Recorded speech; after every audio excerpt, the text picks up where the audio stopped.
em parceria com a Agência de Divulgação Científica, um oferecimento do Instituto de Biociências de Botucatu. Começa agora o Por Acaso, onde cada caso é um caso. Apresentado pela Gabriela Larissa, ou derramada pros íntimos. Para. O quê? Alerta de spoiler pro filme. Vamos falar um pouquinho do filme. Bom dia, boa tarde, boa noite. Sejam bem-vindos a mais um episódio do Puro Acaso, onde cada caso é um caso. E o episódio de hoje é feito especialmente para você que acha que promessa é dívida. Então a gente prometeu e agora a gente vai cumprir. Viemos para falar sobre os efeitos da cocaína, baseado no filme do Urso do Pó Branco. E para isso, a gente conta aqui com um especialista extremamente dinâmico, que é o Dr. André Pupo. Professor, seja muito bem-vindo. Obrigado, Gabi. Obrigado, Arthur. O professor André, ele é professor de farmacologia aqui da faculdade. Ele é um professor excelente. Eu tenho gostado muito das aulas dele. E é uma honra recebê-lo aqui no podcast.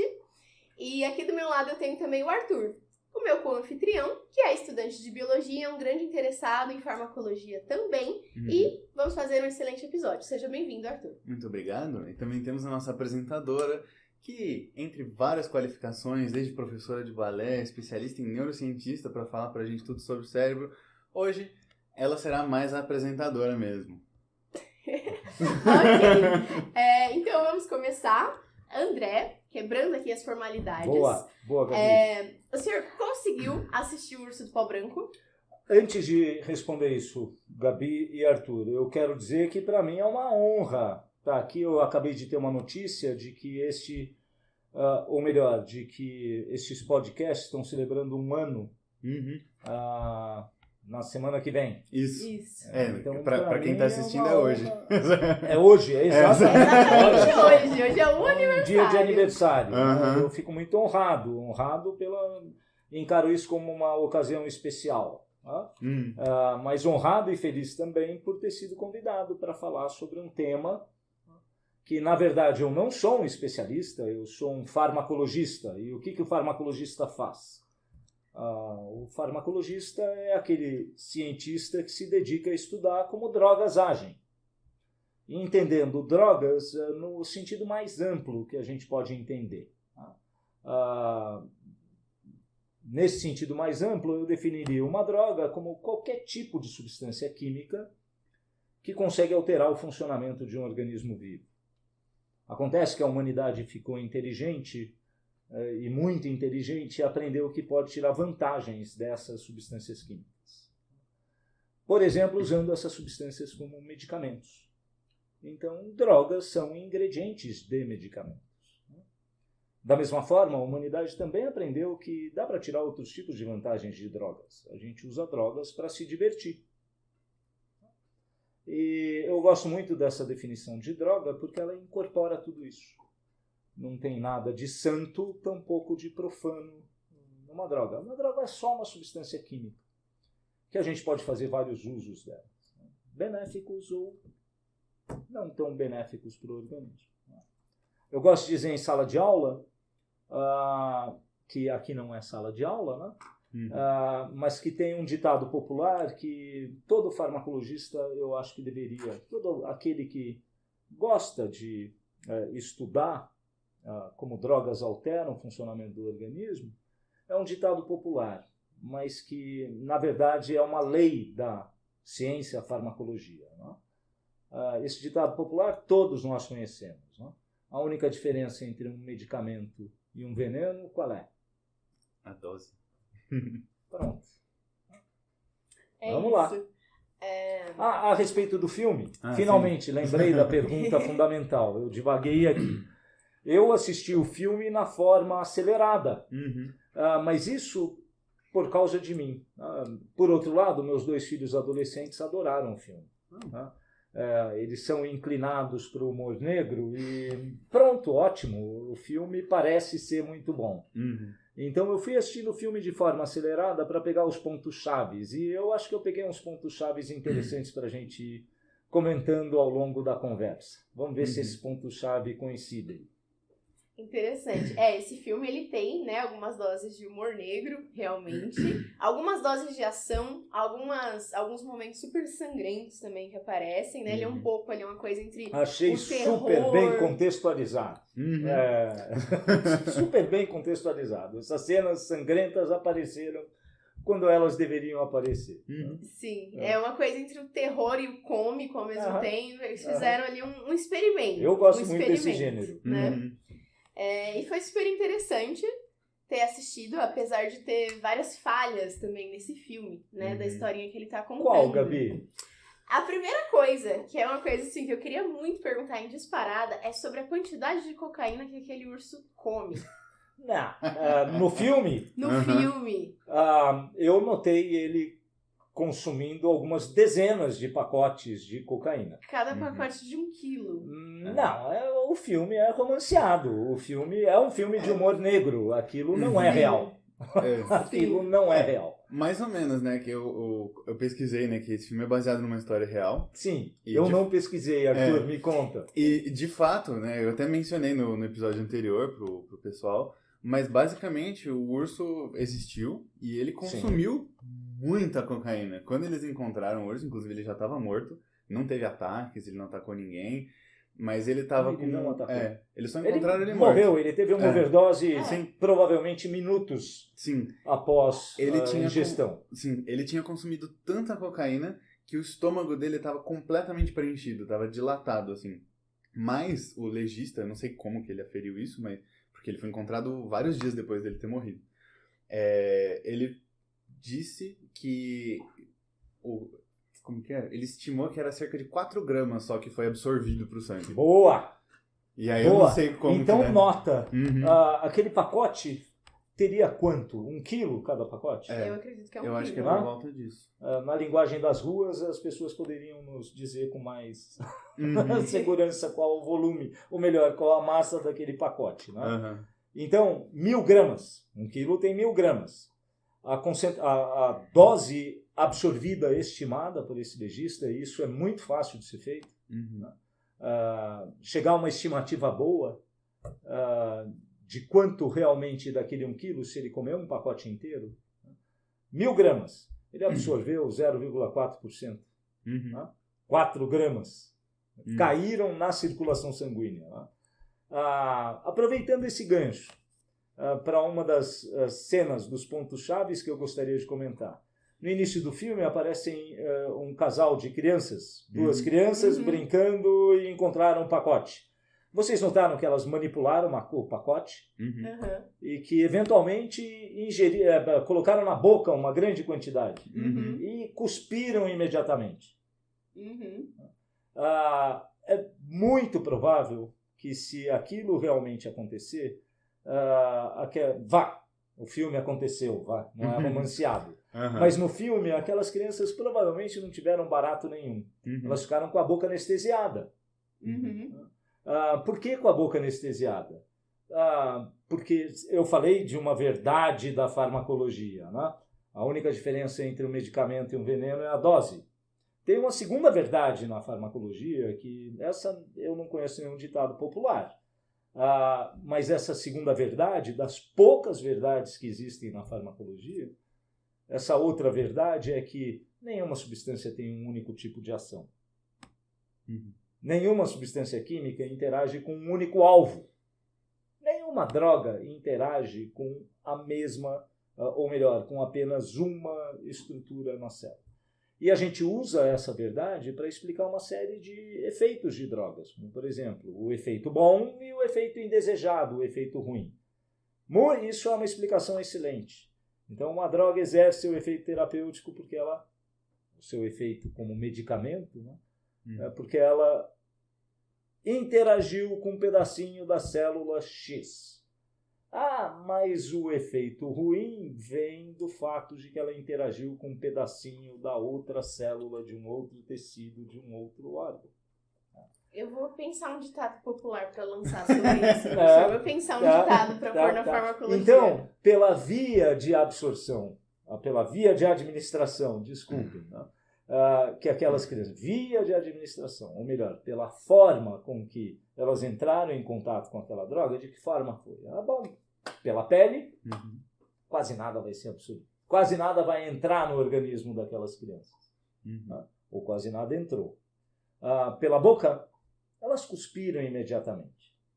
Então, daquelas alguns gramas que elas pegaram na faca e enfiaram na boca, muito pouco atingiu a circulação sanguínea, mas teve uma ação na boca. E que efeito é esse? É um efeito anestésico. Lembra aquelas pomadinhas que a gente passa que tem um efeito anestésico, que a gente chama de local? O que é anestésico mesmo? Pessoal, anestésico é uma substância que elimina a sensação daquele local. O anestésico local. E a cocaína foi usada por muito tempo exatamente por causa, principalmente por dentistas. Quanto há muito tempo? Há uns 120 anos atrás, exatamente por causa deste efeito anestésico local. Então, para dentista, eles passavam cocaína no local para extrair um dente e diminuir a sensação de dor daquele paciente. Legal? Muita coisa já foi anestésico nesse mundo, né, professor? Pois é. Muitas drogas de abuso atuais já foram anestésicos. A heroína também já foi muito tempo usada. Analgésica. Analgésica. Analgésica. E qual seria a diferença de anestésico e analgésico? Boa, Gabi. Olha, um anestésico, ele elimina todo e qualquer tipo de sensação naquela região. Falando de um medicamento que é aplicado localmente. Então, eu estou com a minha unha encravada e eu preciso fazer alguma coisa, uma cirurgia local ali para desencravar aquela unha, senão a manipulação vai fazer eu sentir muita dor. Aí vem alguém com uma agulhinha pequenininha, ou no dentista, ali vem com uma agulhinha pequenininha e dispensa ali uma substância química. A sensibilidade vai ser perdida naquela região. A gente não fica com a boca adormecida ou com a ponta do dedo onde aquele anestésico foi. Esse efeito é anestésico. Ele não elimina apenas a sensação de dor. Ele elimina o tato. Ele elimina a nossa capacidade de sentir temperatura. Legal? E um analgésico? Não, um analgésico ele elimina, ou melhor, ele diminui seletivamente a sensação da dor. Agindo nas vias nervosas que levam essa informação. Dor. Se algum especialista ouviu dizer isso, a informação dor. Não, o termo correto é o estímulo noceptivo, o estímulo que causa dor. Ele chega ao nosso cérebro por uma via nervosa específica. Então, o analgésico diminui a passagem da informação nessa via nervosa específica, sem diminuir nas outras vias. E aí eu deixo de sentir dor, mas continuo. Tá? Eu estou com a unha encravada, eu tomei um analgésico pela boca, não preciso administrar localmente. Eu tomo pela boca, esse analgésico ele vai permitir que eu continue com o tato funcionante, com a percepção de temperatura funcionante, tá? Enquanto que o anestésico não. Perfeito. Então, muitas drogas de abuso já foram usadas como analgésicos ao longo do tempo. Né? A gente tem vários exemplos disso. E fantásticos. Eu já vi em alguns lugares usarem o álcool na falta de anestésico, mas eu não sei até que ponto o álcool também tem efeito analgésico. O álcool, essencialmente, ele é um depressor da atividade de uma célula nervosa. Então, o que o álcool faz? Deprimir, diminuir a atividade de todo e qualquer tipo de célula nervosa. Mas tem algo muito interessante com o álcool, né? Em baixas quantidades, ele tem um efeito estimulante, excitatório. Eu fico desinibido. Não fico? Sim. Mas o que acontece com doses maiores de álcool, quando a gente está de fato intoxicado com álcool? A gente não fica deprimido?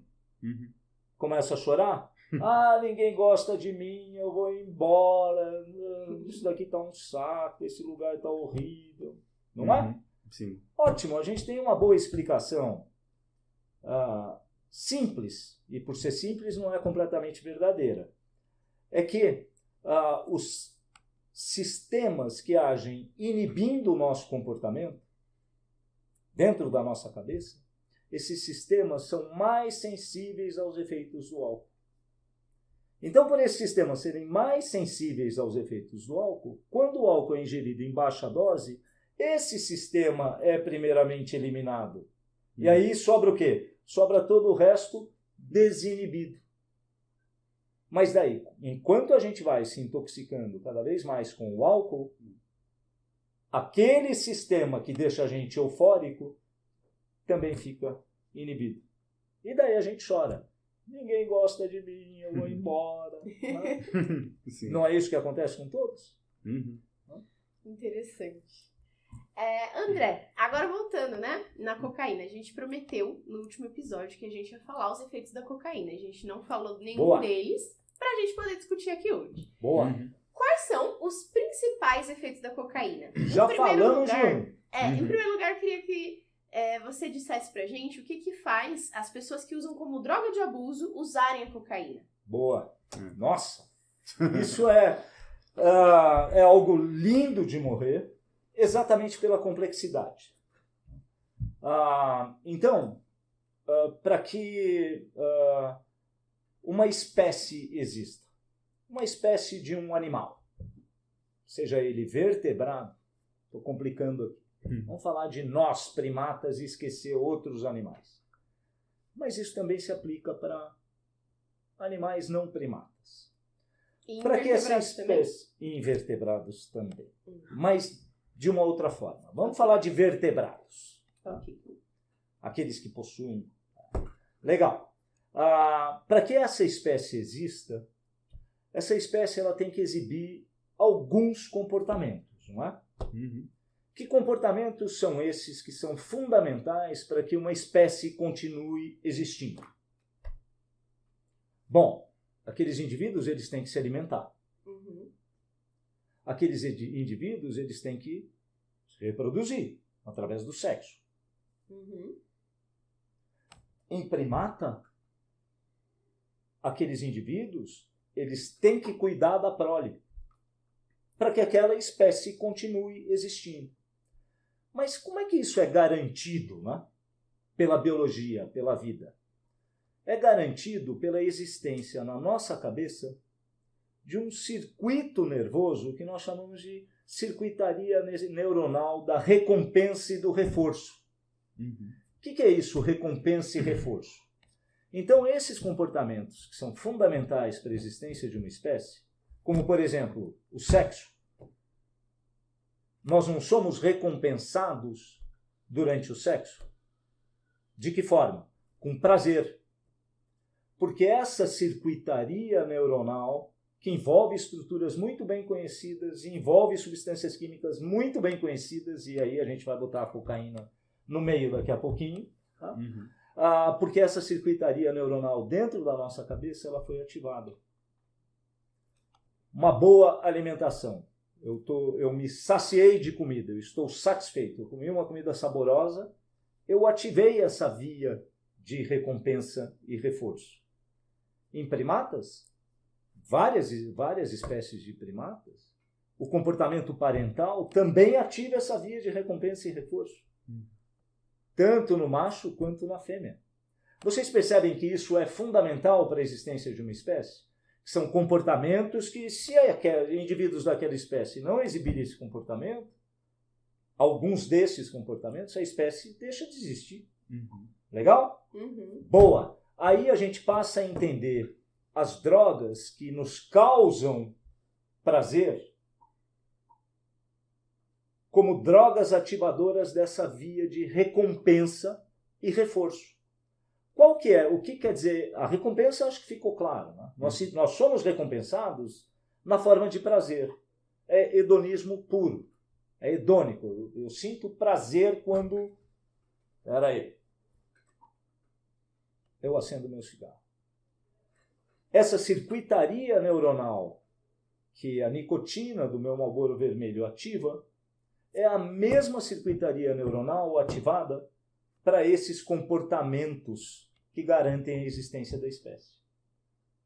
É a mesma circuitaria ativada pela cocaína.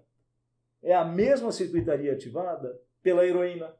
É a mesma circuitaria ativada pelo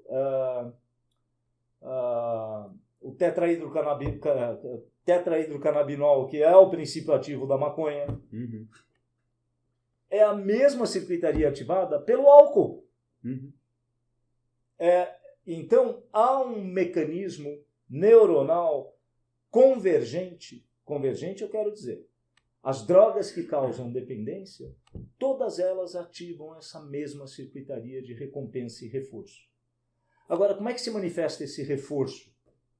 O reforço a gente pode traduzir como a busca daquele indivíduo a ser exposto de novo àquela experiência. Professor, então eu poderia pensar que do mesmo jeito que eu aprendo a cuidar de um filhote, eu aprendo a gostar de uma droga? E daí a gente passa a entender a dependência como uma doença de aprendizado. Eu aprendi de forma doentia que toda hora que eu acender meu isqueirinho aqui, eu vou ativar essa circuitaria de recompensa e reforço e vou ter um prazerzinho. Eu aprendi que toda hora que eu abrir a minha latinha de cerveja, tomar a minha cerveja, eu vou ativar essa circuitaria de recompensa e reforço e vou ter um prazerzinho. Eu vi recentemente, na verdade, tem alguns estudos que saíram sobre o efeito placebo. Eles tentaram estudar só o efeito placebo mesmo. E parece que eles tentaram fazer da seguinte forma. Pegaram um grupo de pessoas e deram um placebo falando que era remédio, então eles acreditando que era um remédio, e para um outro grupo de pessoas dando um placebo falando que era o placebo. O que Isso é é placebo. Desculpa. Ah, sim. É importante. O placebo, basicamente, é algo que você... No caso de um medicamento, Arthur, Isso. posso dizer no caso de um Pode. medicamento? É uma substância química que é inerte. Por exemplo, não pode nem ser doce, porque isso vai ativar essa circuitaria. Doce. O doce da comida ativa essa circuitaria. Eu já fui dependente de amandita. Vocês sabem o que é amandita? Não, aquela bolachinha. Olha, eu estou salivando aqui. Mas teve uma época na minha vida que eu não ia dormir se eu não soubesse que havia no meu armário um pacote daquela bolachinha. Depois você vê qual é, Arthur. Mas não como. O Arthur já passou por isso. Já ele passei já por passou isso por também. Pois é. Então vamos falar de efeito placebo. Do ponto de vista farmacológico, né, do ponto de vista de um medicamento placebo, é uma substância química inerte. Uma farinha. Uma farinha. Sim. E aí, nesse estudo, basicamente, eles pegaram e, né, ninguém está sendo tratado, mas algumas pessoas acreditam que estão sendo tratadas e outras não. E os resultados desse estudo foram que os dois grupos tiveram melhora. Até as pessoas que sabiam... Não se surpreenda com isso, Arthur. Eu fiquei... Não se surpreenda com isso.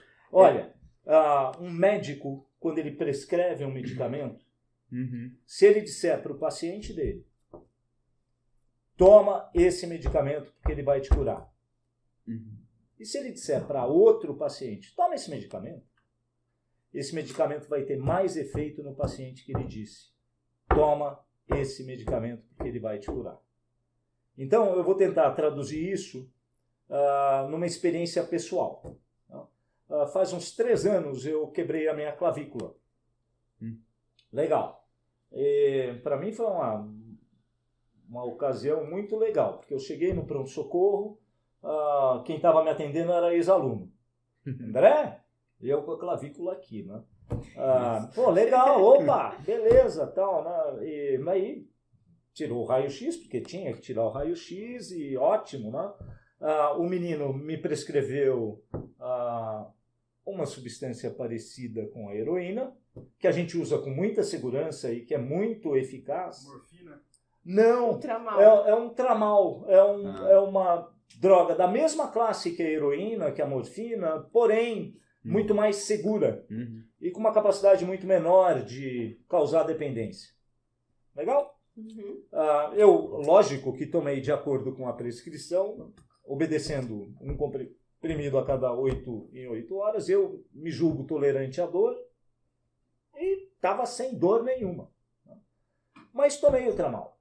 No dia seguinte eu fui no meu açougueiro, que é o meu ortopedista. É o Franco, daqui de Botucatu. Adoro ele, é um excelente ortopedista. Tá. E o Franco falou, André, é cirurgia, não tem jeito, né? A separação do osso da clavícula foi muito grande. A gente vai ter que botar um pino aí dentro para ver se cola de volta, né?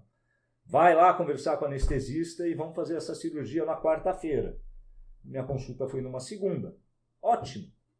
Na terça eu fui fazer a consulta, entro na sala, o anestesista também era ex-aluno. Pô, que legal, André, você aqui e tal, o que você vai fazer? Vou operar a clavícula, né? Tá, você está tomando alguma coisa? Estou tomando um tramalzinho. Mas olha, esse tramal já me causou depressão respiratória. Eu estou sentindo que a minha respiração está difícil. E além disso, esse tramal me causou constipação intestinal. Eu não estou indo no banheiro. E eu sou muito regular em ir no banheiro. Por que eu falei esses dois efeitos que o tramal causou em mim? Porque são efeitos indesejados que eu ensino para os meus alunos há mais de 30 anos. Uhum. Esse anestesista olhou para mim e deu risada. Ele falou, André, é muito difícil o tramal. Você tomando de 8 em 8 horas, é praticamente impossível que ele cause depressão respiratória ou constipação intestinal em você. Ou você é alguém extremamente sensível a essa classe de medicamentos, que não é o caso, ou ele matou a charada. Ou você é altamente sugestionável.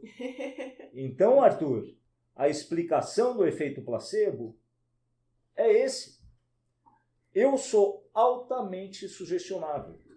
Eu não posso ler bula de medicamento porque eu vou sentir absolutamente todos aqueles efeitos indesejados que estão listados na bula. Se dane, eu também sou altamente sugestionável para o efeito terapêutico. Então, aquela história que eu te contei, toma isso daqui que isso daqui vai te curar, para mim funciona muito bem. Então, o efeito placebo existe e ele é extremamente importante na eficácia daquela droga, do quanto aquela droga vai funcionar. Como é que se aprova um novo medicamento? Bom, esse novo medicamento ele tem que ser testado em indivíduos de uma população, preferencialmente num número enorme de indivíduos da população, pois afinal de contas nós não somos clones, nós somos muito diferentes uns dos outros, então eu tenho que ter uma amostra muito grande dessa população.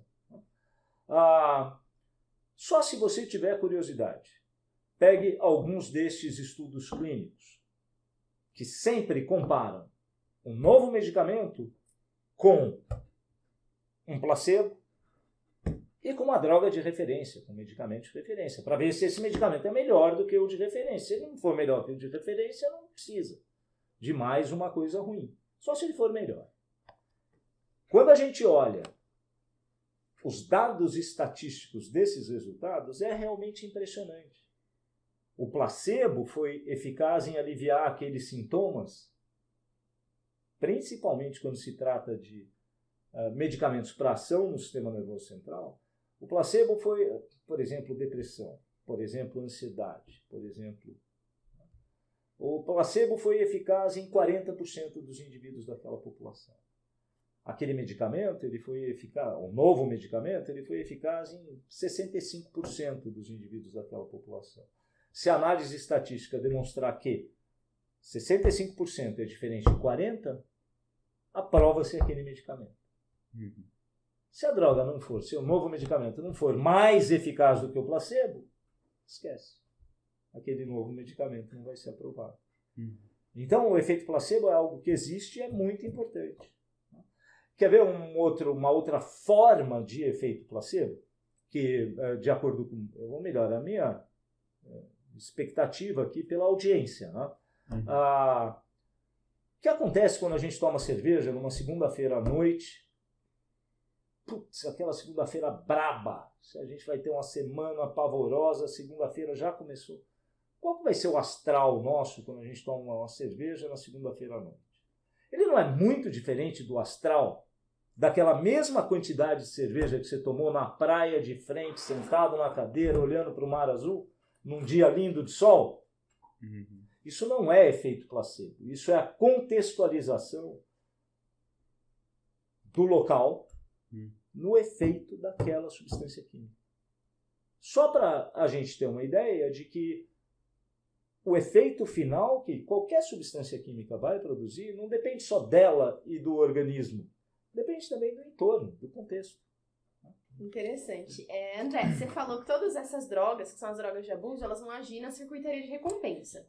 E apesar de agir nessa mesma circuitaria e ter esse reforço de prazer, elas ainda têm efeitos muito diferentes no comportamento, em como as pessoas agem, o que está acontecendo. Então, esses efeitos acontecem porque cada droga vai ser uma substância diferente, né? Ela vai para uma região atuar ali num receptor de uma célula diferente. Alvo, exato. E, no caso da cocaína, ela é uma droga caracterizada por deixar as pessoas em estado de alerta. Boa. Em que tá região por exatamente trás? ela está agindo? O que está por trás desse efeito estimulante da cocaína? Bom, quando a gente olha para o alvo molecular ou para os alvos moleculares de ação da cocaína, isto é, em que pedacinho da célula a cocaína vai agir para produzir os seus efeitos, eu consigo elencar para vocês pelo menos 3 alvos muito importantes. Um desses alvos não tem nada a ver com o efeito prazeroso, com a dependência, com o alto potencial de dependência que a cocaína e os seus derivados têm. Quem é que não tem nada a ver? É um canal iônico presente especialmente em células nervosas, que a cocaína impede o funcionamento desse canal iônico. É um canal iônico que é permeável a sódio. Com isso, aquela célula nervosa, aquele neurônio, ele é incapaz de se despolarizar quando a cocaína está presente, e aí a gente explica o efeito anestésico local da cocaína. Essa interação da cocaína com esse canal iônico não tem nada a ver com a capacidade que a cocaína tem de nos causar prazer e dependência. Quem tem a ver com a capacidade da cocaína nos causar prazer e, portanto, gerar reforço, e a capacidade dela nos deixar alerta, são moléculas presentes nas células nervosas que nós chamamos de transportadoras de neurotransmissor. Então a cocaína interage com esses transportadores de neurotransmissores, que na verdade os principais neurotransmissores afetados pela cocaína são 2. O primeiro é a noradrenalina, que tem um papel no nosso estado de vigília e de alerta, e também na nossa atividade motora. E o outro neurotransmissor, que a cocaína interage com o transportador e impede que esse transportador tire a cocaína, tire o neurotransmissor, do seu local de ação, esse outro neurotransmissor é a dopamina. A dopamina, que na verdade é uma moléculazinha muito parecida com a noradrenalina, as duas são estruturalmente irmãs. Na verdade, a noradrenalina é sintetizada a partir da dopamina. E nós temos no nosso sistema nervoso conjuntos de neurônios muito importantes que usam como neurotransmissor noradrenalina ou dopamina como neurotransmissor. E regulam funções biológicas diferentes. Então, nessa circuitaria de recompensa e reforço, na estrutura final, que nos faz sentir prazer, o nome dessa estrutura é núcleo accumbens. Legal? Uhum. Nós sempre sentiremos prazer quando as concentrações de dopamina nesse núcleo accumbens se encontrarem elevadas. O que a cocaína faz, então, para elevar essas concentrações de dopamina nesse núcleo accumbens? O neurônio libera a dopamina, mas essa dopamina não vai ficar a vida inteira fora do neurônio. Parte dela vai se difundir por simples difusão. Uma quantidade muito pequenininha vai se difundir para longe da onde ela foi liberada. Uma parte desprezível. O principal mecanismo que impede que aquela dopamina que foi liberada fique para o resto da vida ali é exatamente mediado por esse transportador, que nós chamamos de transportador de dopamina. Esse transportador é responsável por pegar a dopamina que está fora do neurônio dopaminérgico e trazer de volta para dentro. A cocaína impede o funcionamento desse transportador. Com isso, a concentração de dopamina lá livre no núcleo accumbens fica aumentada e por períodos muito maiores. Legal? Isso explica como a dopamina nos causa prazer e, portanto, gera reforço. O que eu estou querendo dizer com reforço? É uma força que eu não sei de onde que vem, que me faz querer abrir esse maço de cigarro. Legal? Reforço é algo que a gente pode interpretar como aquela motivação do indivíduo a buscar a exposição de novo àquela droga. Eu falei para vocês da dopamina, né, que a cocaína inibe esse transportador. Da mesma forma, a cocaína inibe o transportador de noradrenalina. Neurônios noradrenérgicos no sistema nervoso liberam essa noradrenalina. Essa noradrenalina não pode ficar para o fim da vida fora desse neurônio, porque ela é uma mensagem, né? A dopamina é uma mensagem. A noradrenalina é uma mensagem que o neurônio libera para conversar com outras células.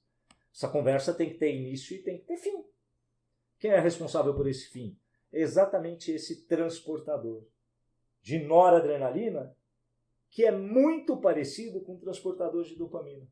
E a cocaína bloqueia os dois.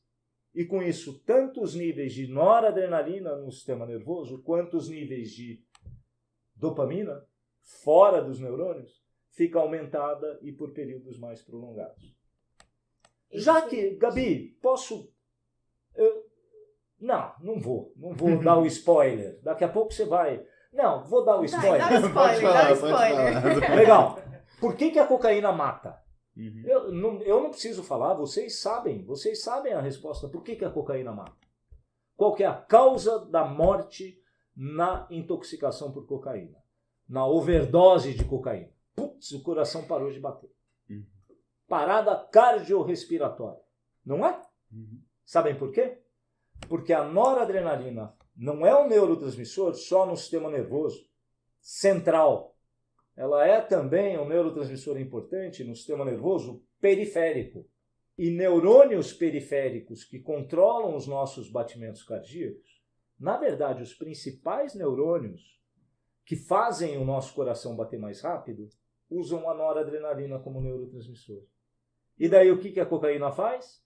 Bloqueia a remoção da noradrenalina no coração, na verdade, nos ventrículos e no átrio, especialmente naquele sistema marca-passo que dita o ritmo cardíaco.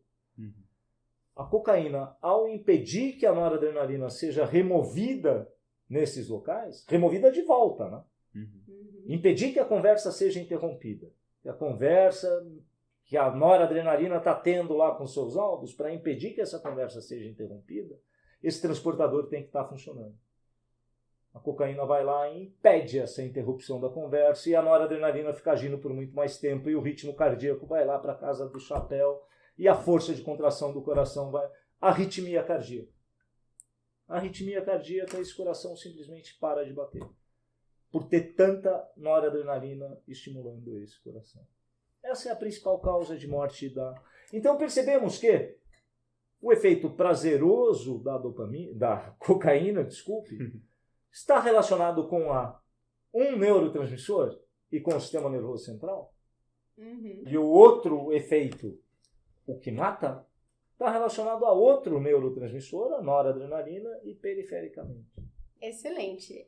Uma vez eu estava preparando, né, alguns slides, estava fazendo alguns estudos sobre cocaína, e eu pesquisei, né, os efeitos da cocaína, o que usuários de cocaína relatavam. E entre os efeitos, eles colocam coisas assim, que a cocaína traz uma sensação de poder, sensação de autoconfiança, sensação de força. Tinha tanto efeito escrito que eu mas fazendo... todos estimulantes, né? Uhum. Que nos dão a impressão de que algo positivo está funcionando a mais no encéfalo desse indivíduo, no cérebro desse Sim. indivíduo. E... Gabi, agora é minha vez de, se você quiser depois, editar. Como é que é o nome? Que porção do sistema nervoso pertence a essa circuitaria de recompensa e reforço? O Essa sistema estruturinha. mesolímbico. Boa! Mas aquela que está predominantemente envolvida com a sensação de prazer é uma estruturinha chamada núcleo accumbens. É menor do que o botão da minha camisa, mas tem um poder incrível. Olha que interessante, Gabi. Olha que interessante. Estudos de neuroimagem, elas mostram que indivíduos que têm tendência ao jogo, a fazer aposta. Aposta em corrida de cavalo, aposta no bingo, aposta no jogo do bicho, aposta em bolsa de valores. Vários desses indivíduos, estudos de neuroimagem mostram que vários desses indivíduos, eles têm uma elevação muito maior de dopamina no núcleo accumbens no momento da aposta do que quando eles são contemplados com a vitória. Comportamento de risco. Então, assumir aquele risco para alguns indivíduos causa prazer. Não é nem ele, as ações da bolsa que eu comprei ontem se elevaram tanto. Há elevação de dopamina no núcleo accumbens, mas em intensidade menor do que esses estudos de neuroimagem. Então nos dizem, putz, esse cara ele sente mais prazer na hora que ele aposta do que na hora que ele ganha. Não são todos, né? Mas indivíduos que praticam esportes de risco, né? Para eles isso também parece ser verdadeiro. Né? Aquele cara que salta de base jump, ele tem muito mais prazer na hora, vários desses indivíduos, né? Na hora que ele dá o pulinho, do que na hora que ele pousa lá embaixo. Lá embaixo é euforia. O prazer vem na hora que ele dá o pulinho que ele fala, e agora? E nessa pesquisa, professor, a história engraçada é que eu comecei pesquisando os efeitos, aí comecei com esses, né? Autoconfiança, poder, sensação de que é invencível, estado de alerta. Aí eu pensei, meu Deus, cocaína é uma smart drug. Nossa! É uma smart drug. Exatamente. Não há por que dizer que não. Não há por que dizer que não. A cafeína também, o café é uma smart drug, ela aumenta a minha performance cognitiva. Porém, é um custo muito alto. É aí a parte que custo alto é esse? Na opinião de vocês?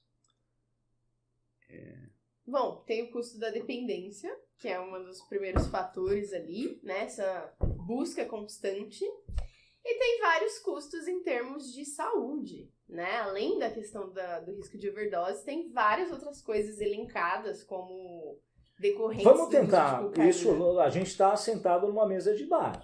Eu não estou em sala de aula, eu não estou falando aqui como o André, o professor da farmacologia, mesmo porque eu não sou especialista nisso. Então eu sinto liberdade em falar de uma forma bem frouxa. Quando a gente coloca numa balança, não sou eu que quero responder isso, é vocês. Virou o podcast aqui agora. É a carta reverso do Uno. Quando eu tenho um amigo que perdeu o nariz por causa de cocaína. Por que perde o nariz? A explicação farmacológica é muito simples. A cocaína não inibe a captação de volta da noradrenalina? A nossa mucosa nasal, ela é altamente irrigada por vasos. A gente lembra quando criancinha, né? Virava e mexia, o nariz sangrava, do nada. São vasos sanguíneos que se rompem, né? A nossa mucosa nasal, vermelhão, que nem vou mostrar porque é cheio de pelo, sou velho, né? Tem um monte de vaso sanguíneo ali que recebe uma inervação noradrenérgica. a noradrenalina manda esse vaso se contrair quando esse neurônio noradrenérgico é ativado. Legal? O que acontece quando a cocaína está presente? Essa vasoconstrição é muito mais intensa, muito mais prolongada. O que acontece com essas células da nossa mucosa nasal? Putz, elas param, deixam de receber nutriente e oxigênio na condição que elas precisam, e esse tecido vai sendo substituído por um tecido fibroso, ou eventualmente necrosado. Eu tenho um amigo que perdeu o nariz por causa de cocaína. Horrível, né? Mas vamos colocar numa balança o que é pior, ele ter perdido o nariz por causa da cocaína, ou ele ter perdido a família por causa da dependência? Ou ele ter se tornado um fardo para a sociedade por causa da dependência? Qual dano à saúde é pior? Uma vez que a dependência, a gente entendendo ela como uma doença de aprendizado, é uma doença. Qual doença é pior? Olha que pergunta mais estúpida, né? Não consigo dizer que doença é pior. Toda doença é ruim. Mas se a gente tiver que fazer esse exercício... não, ele vai ter disfunção cardíaca, porque ele é um usuário prolongado de cocaína, por exemplo. Ou ele é um alcoólatra, ele é infalível, ele vai ter uma cirrose hepática. É infalível. Mas qual problema é pior? É ele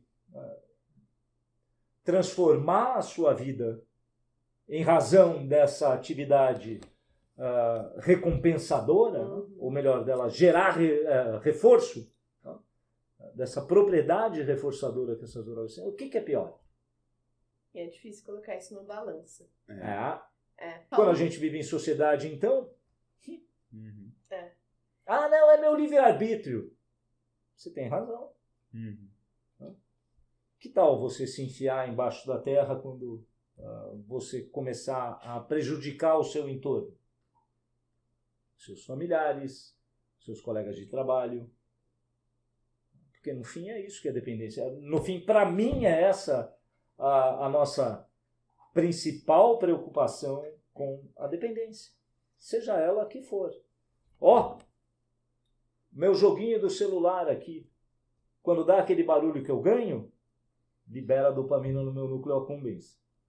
Quando vocês olham o número de curtidas no Instagram, também libera dopamina no núcleo accumbens e eu fico dependente disso. André, e por falar... E não causa mal nenhum à saúde, né? Não, essa luz intensa vai machucar meu olho. Quando eu penso nisso, matamos numa mesa de bar, hein, gente? Por falar, assim, na dependência, né? As drogas que agem nesse circuito, elas induzem dependência e tudo mais. Essa dependência, eu já li em muitos lugares que ela acontece de formas diferentes dependendo da droga. E a cocaína, ela é elencada como uma droga que tem... altamente aditiva. Isso, que você... Como é que a gente mede isso, Gabi? Como é que a gente mede isso, Inclusive, Arthur? Eu queria até adicionar uma coisa aqui, que a gente até falou no primeiro episódio, aí já contextualiza pro público que já viu o primeiro, né? Que é o seguinte, eu vi um estudo, que se eu não me engano, acho que até saiu na Nature, ou numa revista de altíssimo impacto, que estavam tentando avaliar como que a cocaína é tão mais aditiva do que as outras drogas. E eles eles estudaram eu acho que foi em camundongos ou ratos. Eles estavam querendo identificar os mecanismos moleculares, né? Porque exatamente. No fim a gente já sabe essa resposta. O que a gente não sabe isso induz plasticidade neuronal. Os neurônios mudam. Sim, mas eles... Mas mudam como? Sim, e eu fiquei muito chocado porque nesse estudo eles basicamente compararam. Tinha um grupo que eles deram a cocaína eram humanos? ratos. Eles davam? Não, eram ratos. Né? Boa. Mas basicamente eles deram e esperaram o tempo para o nível de receptores voltar, né, para a baseline. Que é basicamente, né, que... E havia uma memória. Exatamente, e depois que voltou... A próxima vez que eles tiveram um contato, voltou a mesma. Em outras palavras, Arthur, o que esse estudo estava... Sem ler o estudo, sem saber o que é esse estudo, eu vou chutar. Esse estudo ele busca responder quais são os mecanismos moleculares envolvidos no fato de que não há cura para a dependência. Uhum. A dependência como uma doença, o indivíduo nunca vai dizer, o indivíduo dependente, eu nunca vou dizer, eu não sou mais dependente de nicotina. O indivíduo dependente de álcool, ele nunca mais vai dizer para o fim da vida, eu não sou mais dependente de álcool. Lembram daquele mantra dos narcóticos anônimos? É só Gente, mais... Que responsabilidade. Pensar bem antes de experimentar droga. Meu Deus. E o que será que faz algumas pessoas conseguirem se largar mais disso do que Nós não outras? somos clones. E além de não sermos clones, e além de não sermos genotipicamente idênticos, né, nós somos fenotipicamente muito diferentes uns dos outros. Nós recebemos aferências sociais também muito diferentes. Então, há alguns indivíduos que... Há características genéticas, isso nós conhecemos, nós sabemos que há alguns marcadores que são capazes de prever o quanto aquele indivíduo tem uma predisposição para adquirir essa doença de aprendizado, para ser dependente. Eu tô com uma dúvida que vocês falaram adictos. Qual que é a diferença de ser viciado e de ser adicto? Adicto é uma palavra que a gente prefere usar no ambiente acadêmico, porque você consegue associar de imediato, né, uma característica pejorativa, quase criminosa, para o viciado. E o adicto? O adicto ainda se mantém como uma terminologia, né, limpa. A gente reserva esse termo para o ambiente mais elevado um pouco, porque no fim das contas não deixa de ser um problema criminal, né? Pois afinal de contas a grande maioria, não todas, mas a grande maioria das drogas que causam dependência, elas são ilegais. Né? Nem toda droga de abuso é ilegal. O álcool não é ilegal. O benzodiazepínico que eu uso para me deixar menos ansioso ou para facilitar meu sono, ele também não é ilegal. Mas são drogas de abuso. Aquele analgésico que eu falei para vocês, que o anestesista deu risada da minha cara, não é ilegal, mas é uma droga de abuso. Então, quando a gente associa o termo viciado para se referir a alguém que é portador dessa doença de aprendizado, putz, esse termo ele vem carregado com uma série de aspectos negativos que... E agora, André, você falou que esse analgésico pode ser considerado como uma droga de abuso. Ele também pode ser considerado uma droga de efeito terapêutico, né, que vai curar a doença. Qual que é o limiar entre as duas coisas para essa mesma substância? O limiar somos nós. O limiar não é a substância química. Vocês que estão em casa, façam um Google da estrutura molecular da cocaína. Vocês vão ver, essa coitadinha ela é feita só de carbono, hidrogênio, oxigênio e nitrogênio. Não tem nada além de carbono, oxigênio e nitrogênio. Ela não tem culpa dos efeitos que ela causa.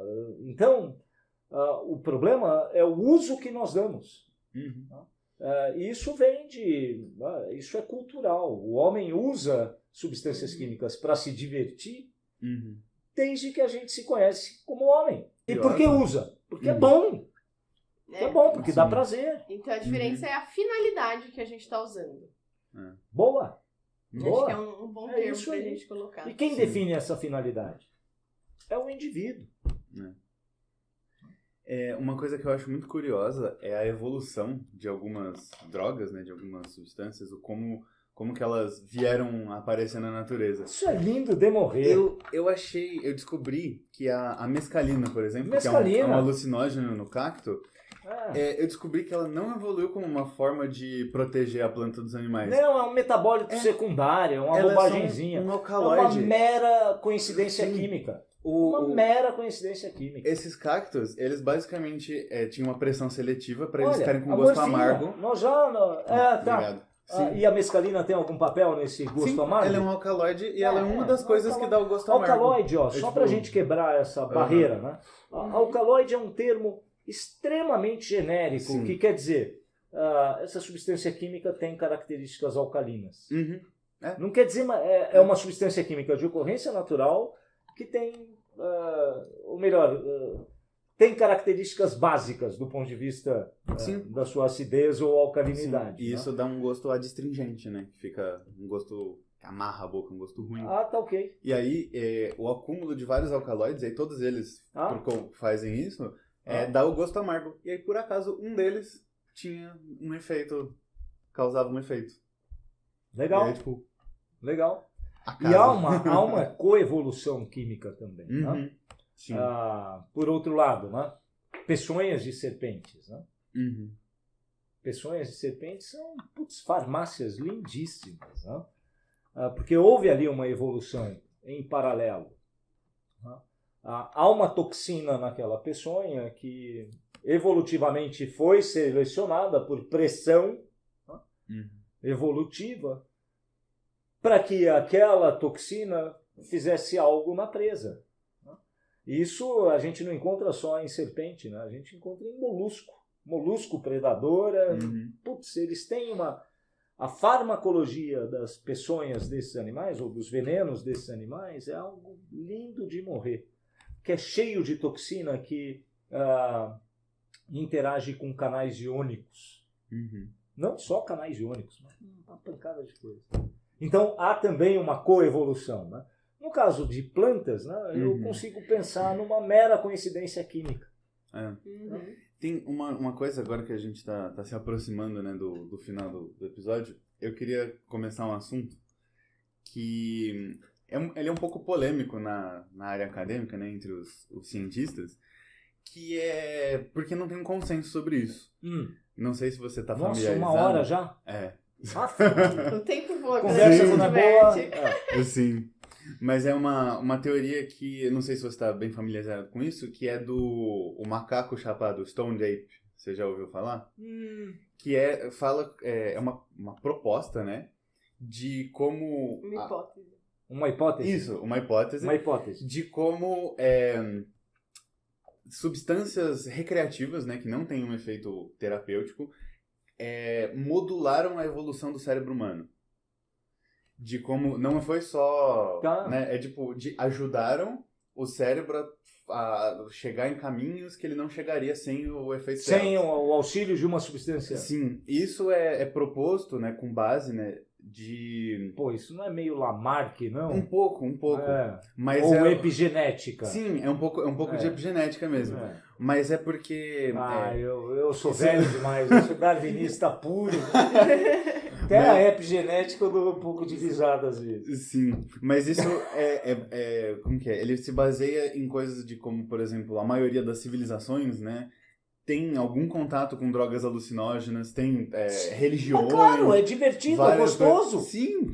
Gostoso, dá barato, gente. E tem animais que eles procuram ativamente, apesar de ser detrimentoso para eles. Sim. Tipo, veados, por exemplo, eles comem nós a manita. Nós não conhecemos exemplos de doenças de aprendizado no reino animal de forma tão dramática quanto essa doença é para humanos. Mas nós sabemos, né? Tem uns vídeos bem antigos de girafas e elefantes comendo aquelas... A marula. Né? E, eles ficam bêbados pra caramba, né?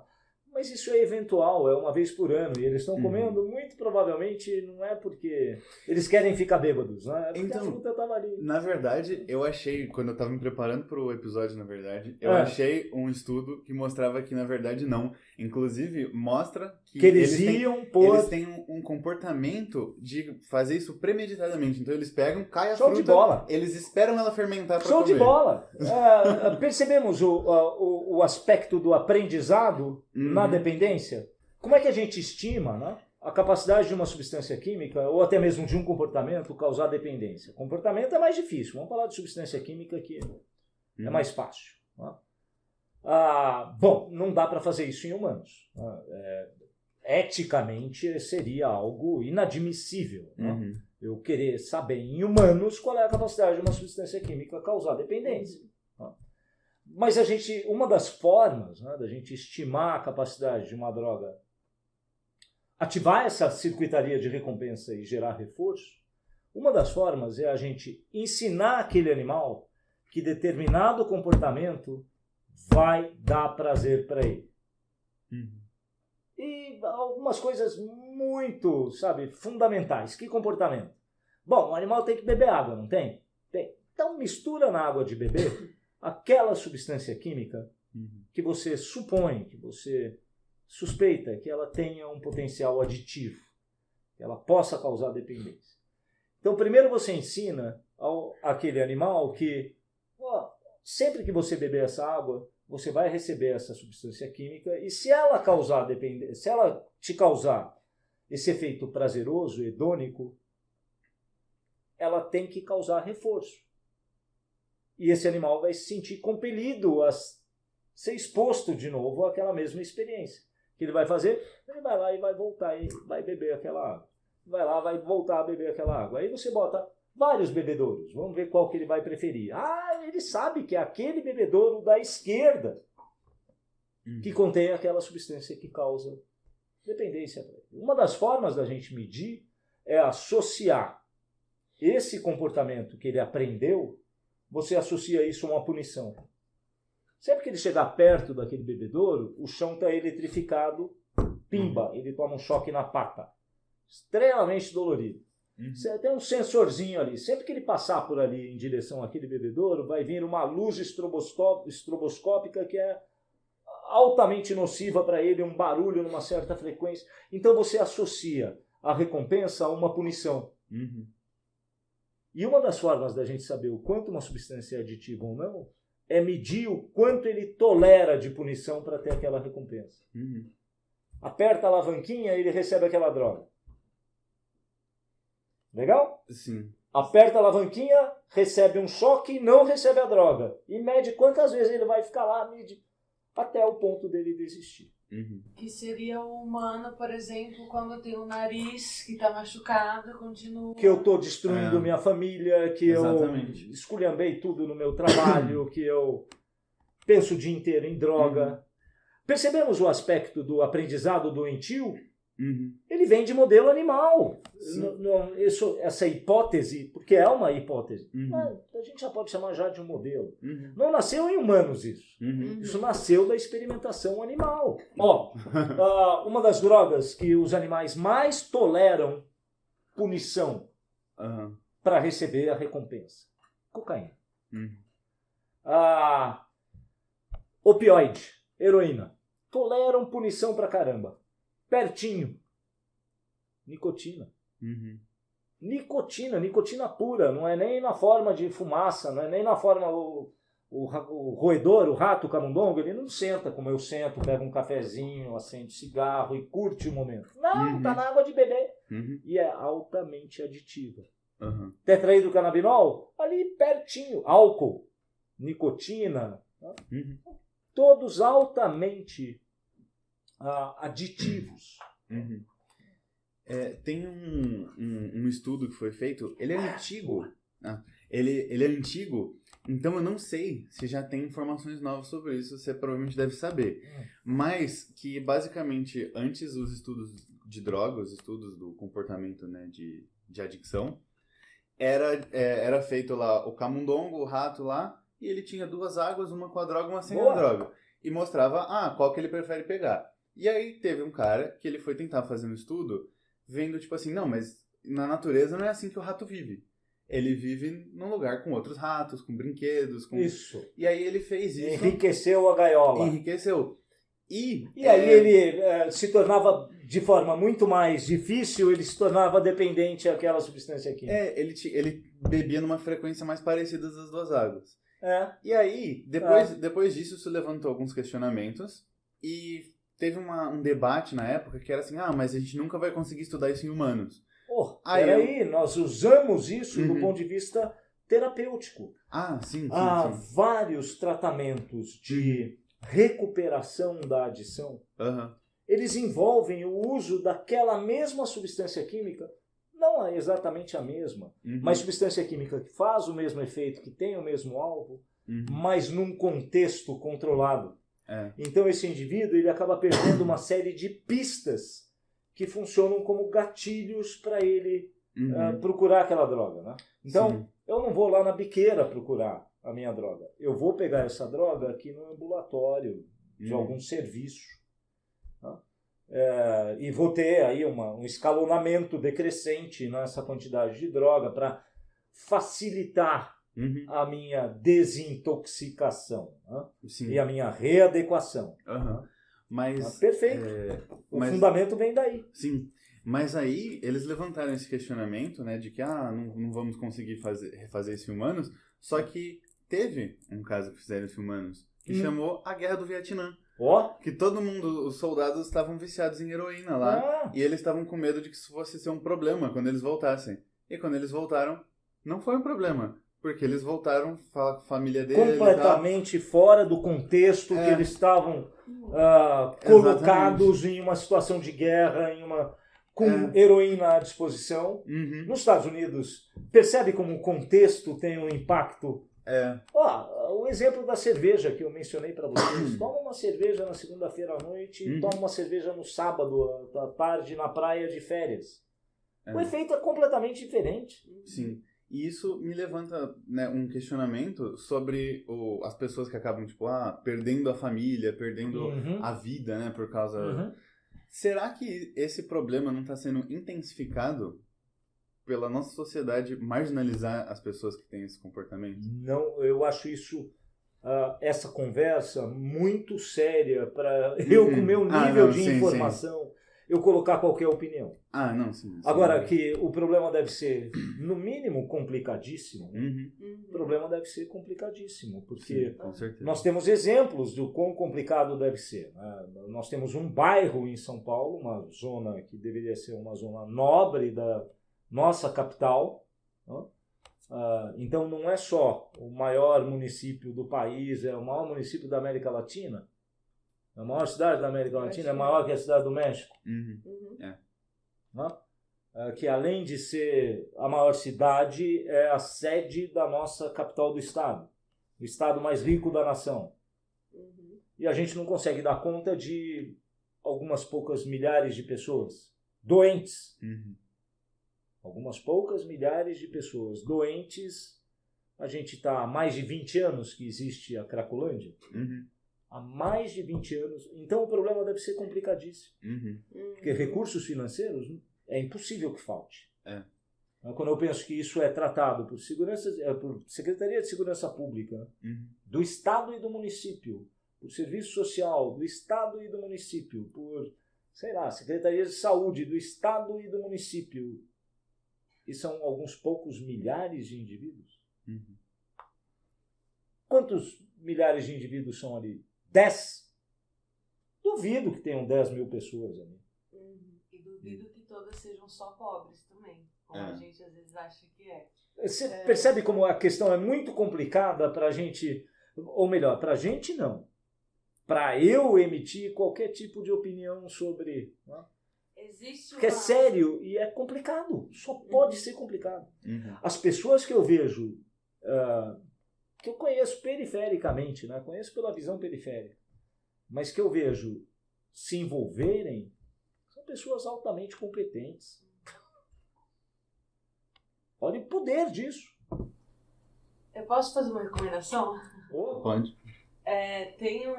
Eu vi isso, inclusive, durante a disciplina de farmacologia, que esse debate da cultura, às vezes, aparecia, né? Drogas, cultura, como que isso acontece. E eu me lembro que a gente viu um mini documentário, eu não sei pronunciar, não sei se é Hotel Laide ou Hotel Laide, mas é um hotel que existia na Cracolândia. E eles viram exatamente o papel da socialização e do contexto no vício das pessoas, né? Sim. Deles estarem adictos ou não. E a senhora Laide, que é a dona daquele hotel, ela acolhia os moradores da Cracolândia. Que também é uma população majoritariamente marginalizada, mas não só marginalizada. Tem outras pessoas que também têm o vício e acabam indo parar na Cracolândia também. É que o vício é marginalizado também. Então, Sim. no fim, todos são marginalizados, né, de uma forma ou de outra. mas ela via que, assim, era um relato, né? É uma antropóloga que fez o vídeo, então tem todo esse lado mais social da droga, mas eu me lembro que no vídeo passavam alguns relatos, o que tinha de humano num adicto ainda. Então, por exemplo, o adicto, quando ele tinha possibilidade... Tudo? Ele tinha de possibilidade de socializar e não usar drogas, se ele estava no hotel, ele preferia ficar no hotel com os amigos dele do que na rua. Gente, ó, jogando aberto aqui. Alguém tem alguma dependência? Pronto. Eu não sou dependente, não. Eu uso faz 10 anos, eu paro a hora que eu quiser. O escambau, você tem que fazer força pra caramba e você nunca vai ser curado, do ponto de vista clínico. É uma doença que não tem cura. Agora, imagina uma doença para uma substância tão aditiva quanto a cocaína. Agora, imaginar essa doença sendo gerada. A cocaína é uma das substâncias mais aditivas conhecidas pela humanidade. Ponto. Em roedor. Em humanos a gente também sabe. Olha o poder de... Então, para a gente ter uma dimensão desse poder, a cocaína, a forma usual, né, social de uso da cocaína, qual é? Injetada? Não. Aspirada. É a cocaína na forma de crack? Não. É a cocaína aspirada. Mesmo assim, ela é altamente aditiva. Como é que essa cocaína que foi aspirada pelas narinas, como é que ela vai chegar lá no meu núcleo accumbens, nas minhas estruturas do sistema límbico, para causar esse efeito? Bom, ela vai ser absorvida pelas mucosas, principalmente. E numa quantidade inalada naquele momento, né, uma inalação permite uma aspiração de um certo volume de cocaína. Uma certa massa. Não volume, uma certa massa. Correto? Que vai ter que entrar no meu organismo como? Através das membranas das mucosas. A cocaína é relativamente lipofílica, atravessa bem barreiras, membranas biológicas e vai cair na circulação. Legal. Na Cracolândia, de que forma a cocaína usada acessa o encéfalo daquele, acessa o sistema nervoso central daquele cara? Não, ela é fumada. E ela é fumada numa formulação que aumenta a capacidade de absorção dela no organismo. Então, ela fumada, imaginemos a área de superfície das minhas membranas mucosas e que aquela cocaína que foi inalada ou inspirada pelas narinas, imaginemos o tamanho dessa área de superfície. Suponhamos que seja desse tamanho. Legal. E a cocaína na forma do crack, que é fumada, qual é a via que essa cocaína do crack vai usar para entrar no organismo daqueles indivíduos? Os pulmões. Que tem uma área de superfície, se a das minhas narinas, essa área de superfície é desse tamanho, a dos pulmões são metros quadrados, quando a gente abre todos esses brônquios. Então percebem que, quando a gente coloca num contexto de doença, indivíduos dependentes de crack, a recuperação é incomparavelmente mais difícil do que a recuperação de um indivíduo. Por quê? Porque ele está acostumado a uma intensidade de efeito, a uma intensidade de prazer que é incrivelmente maior do que a intensidade de prazer da mesma substância que é usada por uma outra via. E a gente consegue colocar aí no meio dessa intensidade de efeito a cocaína quando injetada. A mesma dose não vai ter a mesma intensidade de efeito do que aquela fumada. E tampouco aquela aspirada. E tem a velocidade também, né? Que é uma característica muito importante na determinação do quanto aquela substância vai causar adicção ou não. Com que velocidade aquilo é acumulado no sistema nervoso central, no seu local de ação. Então, várias coisas muito importantes. Uma coisa que eu lembro muito também, que me marcou muito quando eu estava estudando as coisas, né, sobre a cocaína, é justamente essa questão da dificuldade de se livrar da adicção.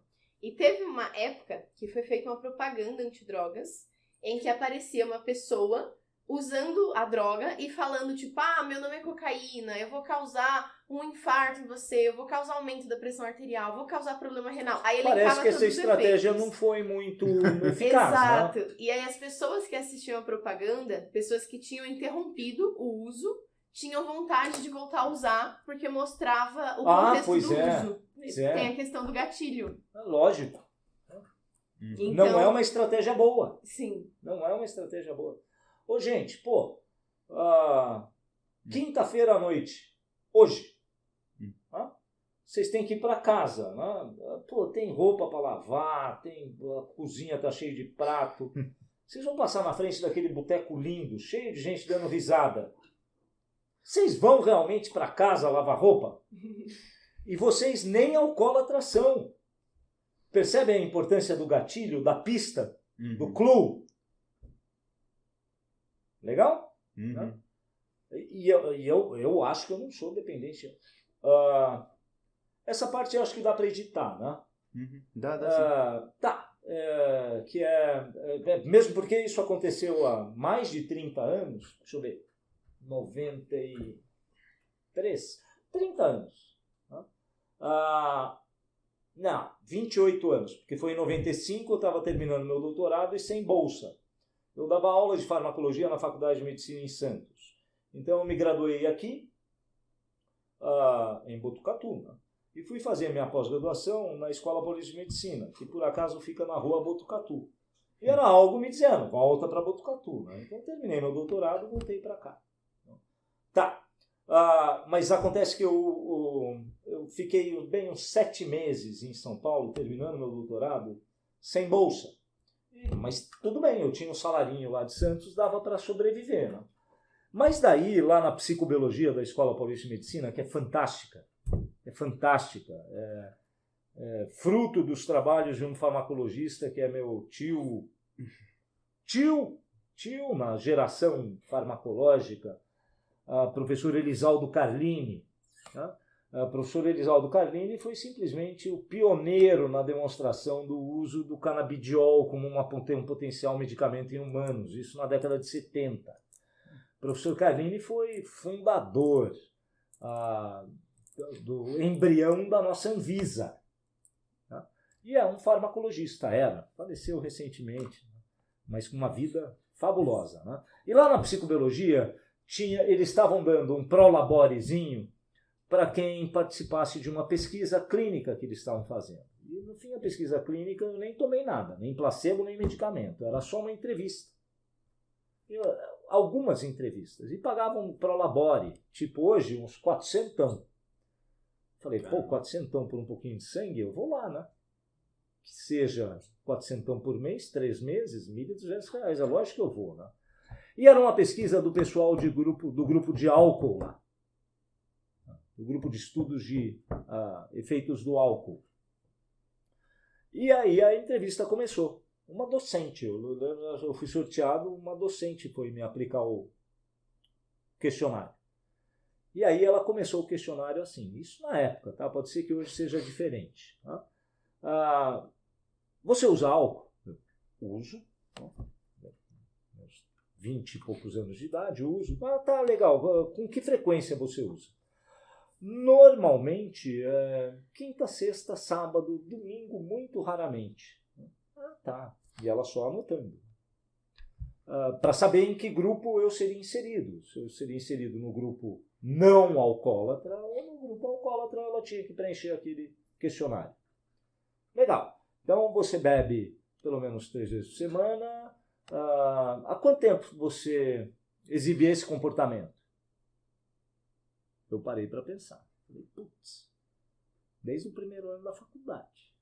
Né? Tá fazendo isso então, deixa eu ver. Já faz bem já uns 8 anos que eu bebo praticamente toda quinta, sexta e sábado. Próxima pergunta que ela me fez. Você já interrompeu esse comportamento? Eu parei para pensar e respondi: acho que não. E aí ela encerrou a entrevista.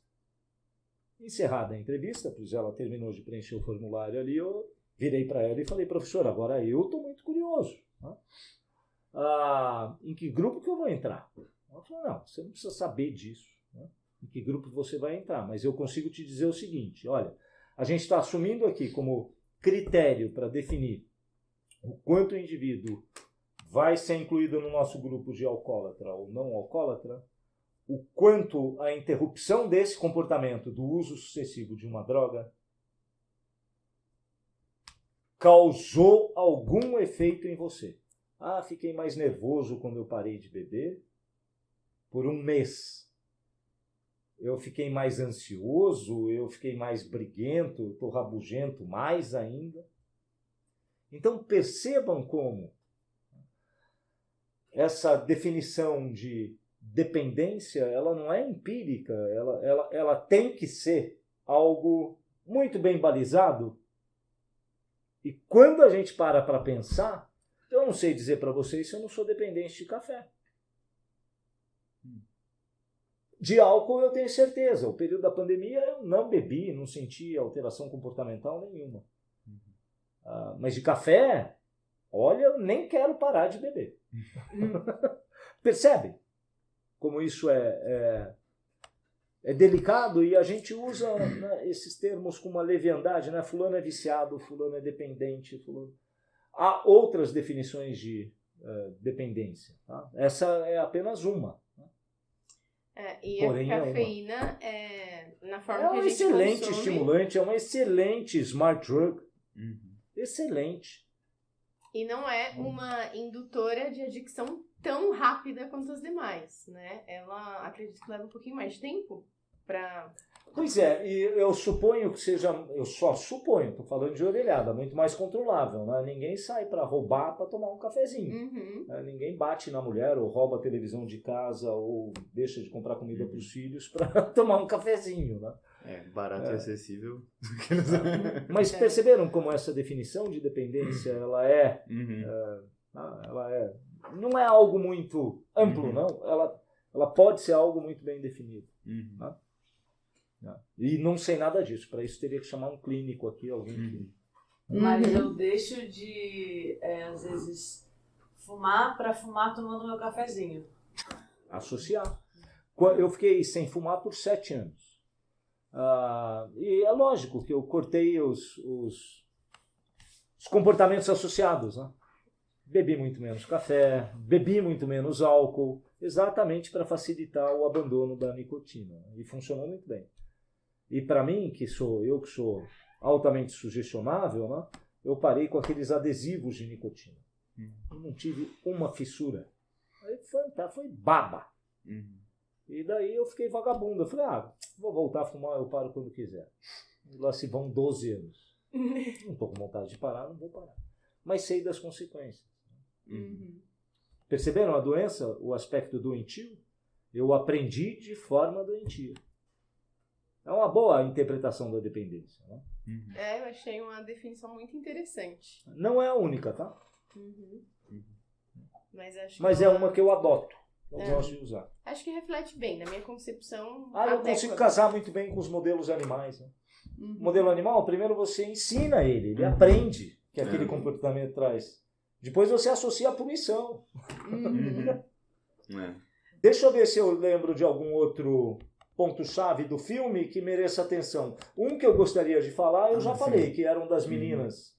Do casal de crianças. Não vi nenhum outro, de maneira nenhuma aquele urso usou aquela quantidade de cocaína, de maneira nenhuma. No filme o urso não morreu, né? Teve até um final feliz. Isso, a última cena. Por que eles falaram em homenagem? Eu vi correndo o filme, mas nos créditos eles fizeram uma homenagem ao Ray Liotta como se ele tivesse morrido. Eu não sei, será que ele morreu? Eu não pesquisei. Deus me livre, eu adoro o Ray Liotta. Eu acho que ele morreu. Pesquisa aí. Vamos ver, vamos aqui. Porque que outro motivo eles teriam pra fazer? Será que foi uma piada elaborada? Meus filhos adoram cinema. Ray Liotta. Foi! Ai, não. Foi! É. 26 de maio de 22. Ah. Que tristeza. Nossa, faz tempo que eles gravaram esse Nossa! filme, então? Vai fazer quase um ano já. Vai fazer um ano. É? Nossa, faz tempo. Caramba! E o pior, minha mulher trabalha com cinema. Meus filhos adoram cinema. Eles vão me detonar a hora que eu falar aqui. Nossa. É, Bom. mas é isso então. Mas Beleza, gente. Vamos Ó. parar por aqui. Muito obrigada a você que acompanhou até o final. Obrigada a você que acreditou que a gente voltava com esse tema. Hoje é o nosso aniversário de 1 ano do podcast, então em breve vai ter um episódio comemorativo desse nosso 1 ano. Obrigada pela atenção. Siga a gente nas redes sociais e tchau, tchau. Tchau, tchau. E foi isso. Muito obrigado por nos ouvir. Siga a gente nas redes sociais para não perder o próximo episódio.